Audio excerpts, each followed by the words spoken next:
السلام علیکم، میں رضوان اشرف۔ صدر آصف علی زرداری جو کہ چین کے دورے پر ہیں، چین کا یہ ان کا تقریباً کچھ 4-5 روزہ دورہ ہے،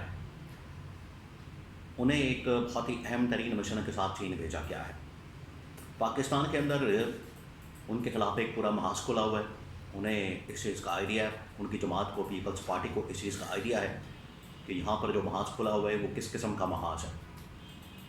اب چین کے اندر جب وہ پہنچے ہیں تو چین کے اندر جو ٹاسک لے کر گئے، ذمہ داری یا مشن کے اوپر گئے، اس میں تو لگتا ہے کہ انہیں ناکامی کا سامنا کرنا پڑ سکتا ہے۔ وہ کیا ہے وہ میں آگے چل کر آپ کو بتاتا ہوں۔ اس کے اوپر جو چین کا ریاکشن آیا، رد عمل آیا ہے، وہ کیا ہے، اس کے بارے میں بڑی اہم ترین معلومات میرے پاس موجود ہیں۔ 3-4 خبریں ہیں پاکستان کے اندر کس طریقے سے ان کے خلاف محاذ کھلا ہوا ہے، اور انٹرنیشنل لیول کے اوپر چین خاص طور پر اس میں چین کس مقصد کے لیے آصف زرداری کو بھیجا گیا اور چین کا آگے سے ریاکشن کیا ہے۔ تو 3-4 خبریں۔ ایک تو یہ کہ انٹرنیشنل لیول کے اوپر جو اس وقت ڈیولپمنٹ ہے ایران کے حوالے سے، امریکہ کے حوالے سے، وہ معاملہ بہت حد تک ٹھنڈا پڑ گیا، جو کہ آج سے ہفتہ 10 دن پہلے، 15 دن پہلے ایک برننگ ایشو تھا، ایک ہاٹ ایشو تھا، وہ اب معاملہ ٹھنڈا پڑ چکا ہے، اور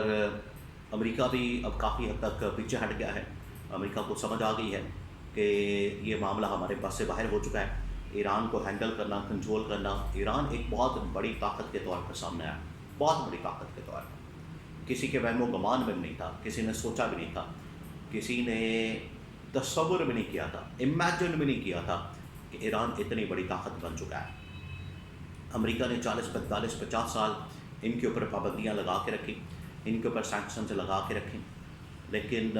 ایران نے بڑی خاموشی کے ساتھ، بڑے زبردست انداز کے ساتھ آگے بڑھتا رہا۔ اور اس کے اوپر جو جرمن چانسلر ہیں، ان کی اسٹیٹمنٹ ایک سامنے آئی، وہ میں آپ کو بتاتا ہوں، پھر اس کے بعد آصف زرداری کی طرف آتا ہوں میں۔ جرمن چانسلر نے کہا ہے کہ ایران ایک بہت بڑی طاقت کے طور پر سامنے آیا۔ اب یہ جرمن چانسلر کے الفاظ ہیں، اور اس نے کہا ہے کہ آج جس طریقے سے امریکہ کو اس نے ذلیل کیا، دنیا کے اندر ایک سپر پاور کو جس نے ذلیل کر کے رکھ دیا، اس کی تاریخ میں کوئی مثال نہیں۔ آپ الفاظ چیک کریں۔ اس نے کہا ہے کہ ایران نے جس طریقے سے سفارتکاری کے اندر اپنی فتح کے جھنڈے گاڑے، سفارتکاری اس نے جس طریقے سے مہارت کے ساتھ کی ہے، یہ انپریسیڈنٹڈ، بے مثال اور لاسانی قسم کا معاملہ ہے، یہ انہوں نے باتیں کی ہیں۔ تو یہاں سے آپ اندازہ کر سکتے ہیں کہ ایران اب دنیا کے اندر ایک ریکگنائزڈ پاور کے طور پر سامنے آیا۔ اب آ جائیں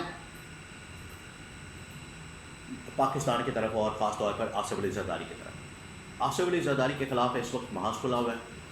اور انہیں اس چیز کا آئیڈیا ہے، انہیں اس چیز کا پتہ ہے کہ یہ جو محاذ کھلا ہوا ہے یہ کافی عرصے سے کھلا ہوا ہے، انہیں اس چیز کا پتہ ہے، اور اب وہ کاؤنٹر کرنے کے لیے یہاں پر انہوں نے کچھ کوشش کی ہے، ہاتھ پاؤں مارے ہیں، لیکن ابھی وہ اتنا آسان معاملہ نہیں ہے، ابھی اس کے لیے انہیں بڑے جتن کرنے پڑیں گے۔ اب جو انہوں نے چائنا کا دورہ کیا ہے، چین جو بھیجا گیا ہے، انہیں خاص مشن کے ساتھ، ایک ٹاسک کے ساتھ، ایک ذمہ داری کے ساتھ چین بھیجا گیا کہ آپ جائیں چین، جا کے آپ یہ ٹاسک اور ذمہ داری لے کر اور ان کے سامنے رکھیں۔ وہ کیا ہے، وہ ایجنڈا کیا ہے، وہ میں آپ کو بتاتا ہوں۔ نمبر 1 یہ کہ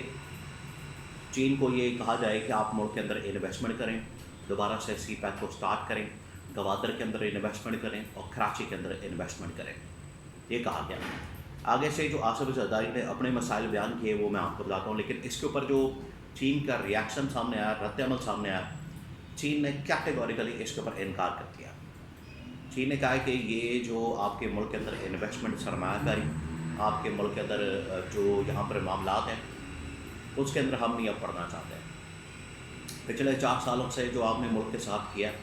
اپنی عوام کے ساتھ، لوگوں کے ساتھ، اکانومی کے ساتھ، یہاں سب سے بڑے لیڈر کے ساتھ، یہ سب سے بڑی بات انہوں نے کی ہے۔ اس کے بعد تو آپ کے اوپر اعتماد نہیں کیا جا سکتا، اس کے بعد تو آپ کی بات کے اوپر اعتماد نہیں کیا جا سکتا، آپ قابل بھروسہ نہیں ہیں کہ آپ امریکی گورنمنٹ ایک رجیم چینج آپریشن کے نتیجے میں آنے والی ایک امپورٹڈ گورنمنٹ کے نمائندے کے طور پر یہاں آئے ہیں، اور اسی امریکہ کے کہنے پر آپ نے چائنا کے تمام پروجیکٹس بند کر دیے، سیکیورٹی کے مسائل ہیں اور یہ تمام چیزیں، اس کے اوپر تو صاف ہے۔ اب آصف زرداری نے اپنے مسئلے بیان کی ہیں، آصف زرداری نے اپنا معاملہ سامنے رکھا ہے اور انہیں بتایا ہے کہ مجھے اسٹیبلشمنٹ سے بچایا جائے، نمبر 1، نمبر 2 وہی والی کہانی جو پرانی یہ لوگ سناتے ہیں، جو میمو گیٹ اسکینڈل تھا وہ یہ اسکینڈل تھا امریکہ کے اندر کہ ہمیں اسٹیبلشمنٹ سے بچایا جائے۔ انہوں نے یہی بات یہاں پر کی ہے کہ ہمیں اسٹیبلشمنٹ سے بچایا جائے۔ نمبر 2، آصف زرداری نے کہا ہے کہ جو اگلا ٹینیور ہے وہ میرے حوالے کیا جائے اور اس میں چائنا ہماری مدد کرے، اور اگلا ٹینیور میرے پاس آتے ہیں ساتھ ہی میں گارنٹی دیتا ہوں کہ چین کی انویسٹمنٹ سی پیک پروجیکٹ اور باقی تمام چیزیں اس کو میں سیکیور کروں گا، میں اس کی گارنٹی دوں گا۔ آصف زرداری نے پھر ایک اور بات کی ہے کہ مجھے میرے خلاف سازشیں ہو رہی ہیں، اس حوالے سے بھی چین اپنا کردار ادا کرے اور چین اسٹیبلشمنٹ کے ساتھ بات کرے۔ یہ اب 3-4 چیزیں آصف زرداری نے اپنے حوالے سے وہاں پر چین میں رکھی ہیں، اور چین کی جانب سے ایک ہی جواب۔ اس سے پہلے جو چائنا سے مدد کی ڈیمانڈ کی گئی، مدد کی اپیل کی گئی، وہاں پر بھی چائنا کی ایک ہی بات سامنے آئی، اور یہ جو باتیں کی گئی ہے پرسنل لیول کے اوپر یا انٹرنل جو معاملات ہیں اس وقت پاکستان کے، اس کے اوپر جو چین کے سامنے معاملہ رکھا ہے اس کے اندر بھی آصف زرداری کو ایک ہی بات کی گئی ہے کہ آپ جائیں ملک میں اپنی اسٹیبلٹی قائم کریں، اپنے ملک کے حالات کو بہتر کریں، عوامی مینڈیٹ کا احترام کریں، قوم 47 والی گورنمنٹ کا خاتمہ کریں۔ یہ اصل میں چین کو خود دعوت دی جا رہی ہے، ورنہ کسی ملک کے شایان شان نہیں ہے، کوئی ملک اس چیز کا حق نہیں رکھتا کہ دوسرے ملک کے اندر وہ دخل اندازی کرے، لیکن کیونکہ چین کو خود دعوت دی جا رہی ہے، چین کو خود کہا جا رہا ہے آپ اس معاملے میں پڑھیں، لہٰذا چین اس میں خود یہ بات کر رہا ہے کہ اپنے ملک میں اسٹیبلٹی میک شور کرے، اسٹیبلٹی کا فیکٹر، اور اسٹیبلٹی کس طریقے سے آنی ہے، انہوں نے ایک ہی بات رکھی ہے، ایک ہی ڈیمانڈ رکھی ہے، وہ ہے کہ آپ اپوزیشن کے خلاف انتقامی کارروائی کو بند کریں، عمران خان کو رہا کریں، اور یہ جو قوم 47 کی عوامی مینڈیٹ کے بغیر گورنمنٹ ہے اس کو ختم کریں، اور عوام کا جو مینڈیٹ جس کو ملتا ہے اس کو گورنمنٹ دیں، اس کے حوالے کریں، اس کو ملک اور ریاست چلانے کا موقع دیں۔ یہ ان کی جانب سے باتیں کی گئی جو بالکل واضح کرتی ہے کہ بڑے سے بڑا ملک، بڑی سے بڑی عالمی طاقت، اور پاکستان کے اندر ایک ایک شخص بچہ یہ بات کرتا ہے کہ عمران خان کو رہا کریں۔ عمران خان کی رہائی کے اندر ہی ملک کی اسٹیبلٹی، ملک کے اندر امن و امان، ملک کے اندر ترقی اور خوشحالی کا راز ہے۔ اب اس سے بڑھ کر اور کیا بات ہو سکتی ہے؟